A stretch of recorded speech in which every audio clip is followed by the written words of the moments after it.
One day you wake up and realize no one is coming. No one cares how tired you are. No one cares how much you've sacrificed. No one cares how heavy it feels to carry your own world on your back. The phone stays silent. The world outside your window keeps moving. Cars pass by. People rush to their jobs. Families laugh at breakfast tables. And your silence, your struggle, echoes back at you like an empty room.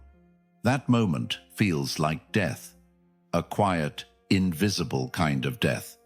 The kind no one else notices. The kind no one will mourn. And for a man, that realization is one of the most painful awakenings he will ever face. But here's the paradox. That moment, the one that breaks you, is also the one that births you. Because when you finally see it, when you finally stop lying to yourself about how much the world cares, you step into a freedom most men never touch. The truth is harsh, but freeing. People are consumed with their own survival. They are buried under their own fears, their own insecurities, their own wounds. They don't have the bandwidth to carry yours too. And so you sit there, waiting for someone to notice, and no one comes. That's when the shift happens. That's when you stop waiting. That's when you start to carry yourself. Marcus Aurelius, a man who carried the weight of an empire, reminded himself, "Stop wasting time debating what a good man should be. Be one, notice what he didn't say. He didn't say, wait until people recognize you as a good man. He didn't say, hope someone claps for your efforts. He said, simply be one. Because recognition is cheap. Applause fades. People will forget your words, your posts, your sacrifices. But what they cannot ignore, what they will never erase, is the weight of a man who is whole in himself. This is why the realization that no one cares is not your downfall. It is your liberation. If no one cares, then no one's judgment can chain you. If no one cares, then you no longer need to bend your spine to fit their approval.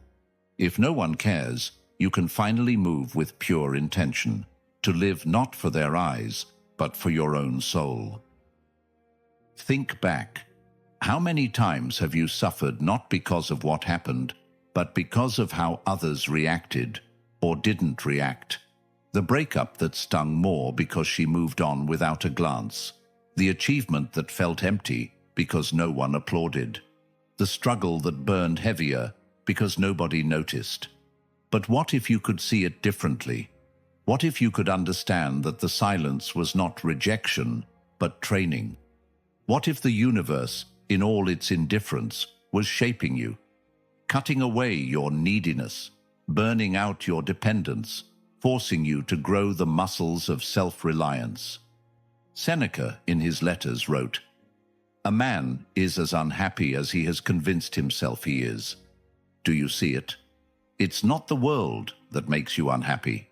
It's the story you tell yourself about the world. When you interpret silence as abandonment, you collapse. But when you interpret silence as initiation, you rise. The man who no longer expects the world to care becomes untouchable. He becomes dangerous in the best sense of the word, because he is no longer waiting. He is no longer begging. He is no longer performing. He acts because it is in his nature to act. He disciplines himself because it is in his nature to master himself.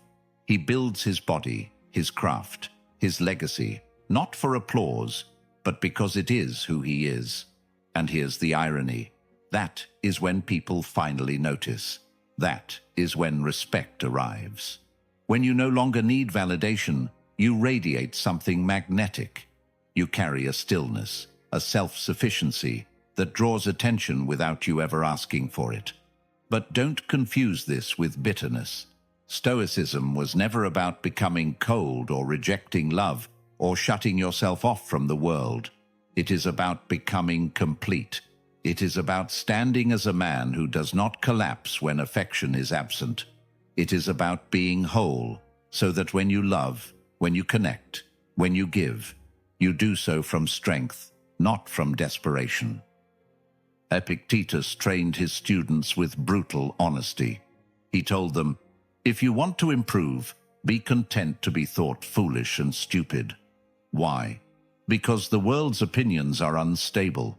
Today they may cheer you, tomorrow they may laugh at you.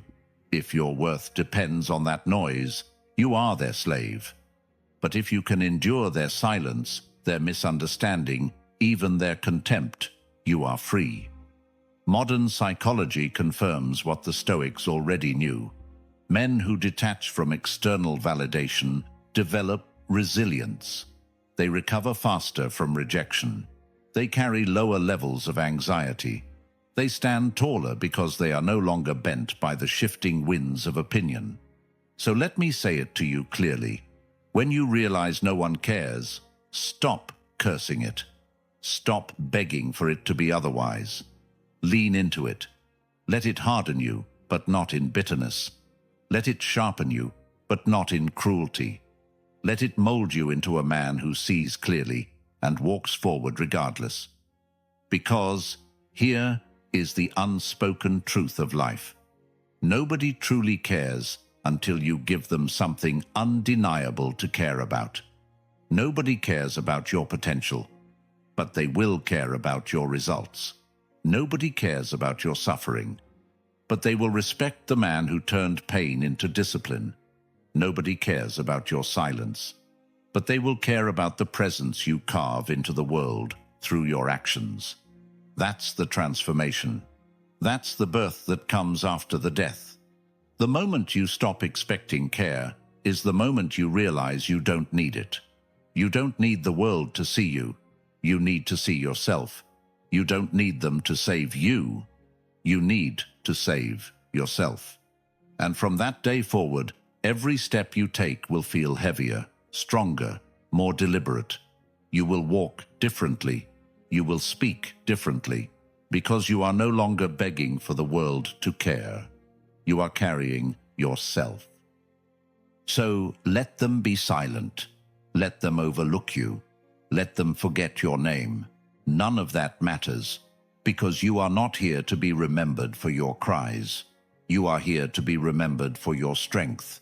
Once you realize no one cares, you become untouchable, not because you are cold, but because you are whole. And that wholeness, that inner fortress, is the beginning of true masculine self-discipline. If these words stirred something in you, don't rush past it. Sit with it. Reflect on it. Ask yourself where in your life you've been waiting for someone to care, and how much stronger you could be if you stopped waiting.